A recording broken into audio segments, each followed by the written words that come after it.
Hey guys, so Tim and I are making a video of some different scenes and stuff before we went to the hospital to have William, while I was at the hospital, and then after. So I thought it would be a good idea for my first vlog to kind of explain my labor and delivery experience and tell you guys all about it. So William was due on October the 8th, and that was on a Friday. I went in for my 40-week checkup on that Wednesday, the 6th, and by this point I was extremely miserable. I was so big and just I barely could move without hurting. Like, my husband had to roll me out of bed every morning. So when I went in, the doctor checked me and he said that I hadn't dilated any. I was still, William's head was still pretty high. And he said that we could either, since my due date was on Friday, that we could either, he could induce me the next day and we could have him try for our due date, or that I would be alright to go another week and we could give him another week and see if he decided to come on his own. But we just decided to go ahead. I could tell, I could just feel how big he was, and I just felt that if I tried to wait another week that he would be even bigger than he was.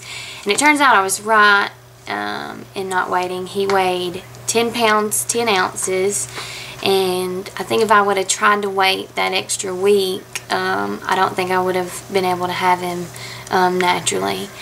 So we went out on Thursday at 7 o'clock at night, and this is my first child. So he really didn't explain what was going to happen. He just told me to be at the hospital at 7, and so me and all my family, you know, were super excited, and the whole family's geared up and ready to go Thursday night. And Tim and I go in, and the only thing that they did that night was put a Cervidil in and gave me a sleeping pill to help me sleep. So I had to call my family and tell them not to come to the hospital because everybody was ready to come to the hospital that night. So the next morning is when everything really got started. The doctor come in at 8 o'clock and took my Cervidil out and started Pitocin. And my goal through pregnancy, I wanted to have natural birth.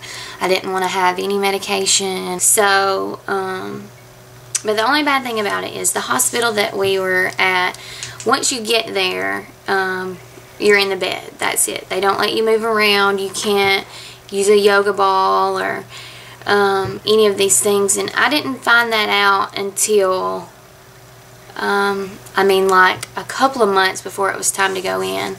And I'd been making all these preparations. I'd been, you know, practicing all these techniques and stuff to help with the pain. And then I found out that I couldn't do any of those things. So it was kind of rained on my parade a little bit. But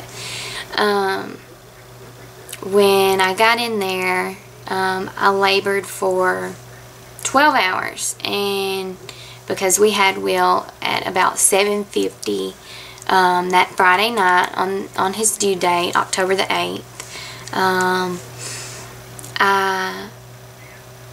after the doctor came in and started the Pitocin, I did make it to 7 centimeters without having the epidural. I do this weird thing. I didn't even realize that I was doing it until after. after I watched the video. But to make it through my contractions, I would, since I couldn't move, I would rock my hips back and forth, and I did this weird thing with my fingers that I didn't even realize I was doing until I watched the video. But it's kind of funny. I would put my hand up in the air and kind of like I was clucking my fingers together or something. But so I made it to 7 centimeters, and then I decided to get the epidural. And I'm glad I did it. After it was done, I was so scared to get it done. I'd heard all these, you know, different people had told me horror stories about the epidural. And then so I decided to get it done, and they call the anesthesiologist, and he comes in. And the absolute worst part of the epidural for me was I was 7 centimeters, so my contractions were coming pretty quick, and I had to sit up and lean over the bed through 2 contractions while he was, and hold still. He told me to lean over as far as I could and not move. And that was the worst part. I don't know if it was because I was in, because the pain from the contractions were so bad or what, but I didn't even feel the shot at all. I was still waiting on him to give it to me when it was over. And I hadn't even realized that he had gave it to me until it was all over. And then after that, it was great. I didn't feel another contraction. The only thing about the epidural is I didn't feel a single contraction after that, but I could feel everything down there. And I asked the nurse, because I could still wiggle my toes, I could feel my legs, I could feel everything down there. So I got the epidural around 4 o'clock. So, you know, another 3.5 hours or so before I had him, and that went by smooth. And but when it got time for me to push, I pushed for 1 hour. I started pushing at around 7 o'clock, and he was here around 7:50 something, and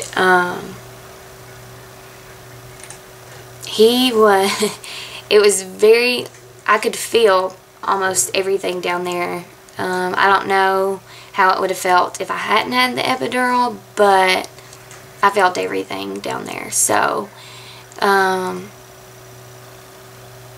when he finally got here, I'd been pushing so long, I was so tired, and I had to have an episiotomy, which he was 10 pounds 10 ounces. So he gave me an episiotomy, and after I got the episiotomy, and you would never think that I'd watched a million baby stories, and I thought, oh my God, I hope I don't have to have an episiotomy. But when he did it, I know this sounds crazy, but it was it almost felt like a relief. I didn't feel any pain. The pain came when he stitched me back up, but I didn't feel, it was just a relief, and he came quickly after that. And but it was funny because when he finally came out, because they kept telling me, oh, I see his head, I see his head, and I was thinking to myself, you guys are lying, he's not ever gonna come out. And in the video you'll see they had to put oxygen on me because William's heart rate got up to like 190, almost 200, and my heart rate was starting to rise. So they put me on oxygen. And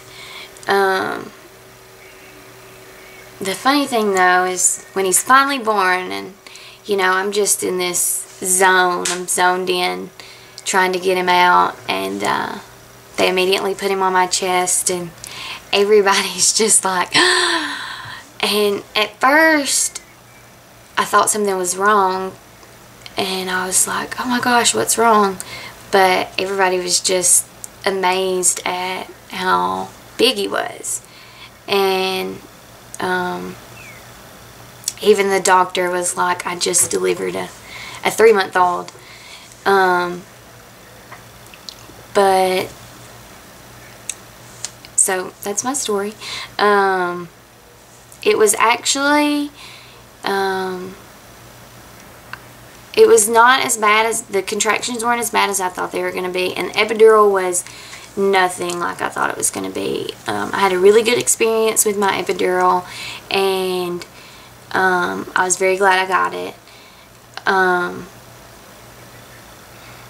The worst part for me was the stitch up afterwards from the episiotomy, and then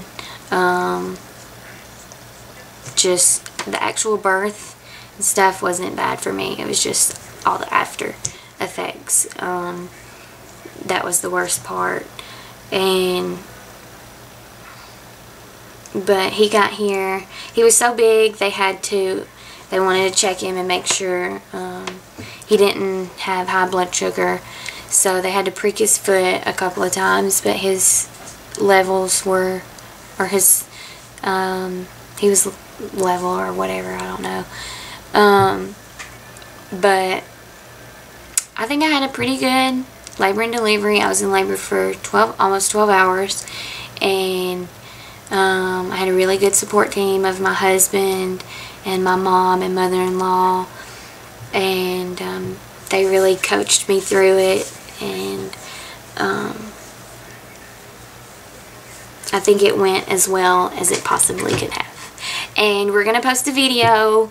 I just wanted to explain it kind of, but the video will actually just be tidbits. I'm not going to put the whole thing on there because it's like an hour and a half long. But, so, hope you like it. Bye, guys.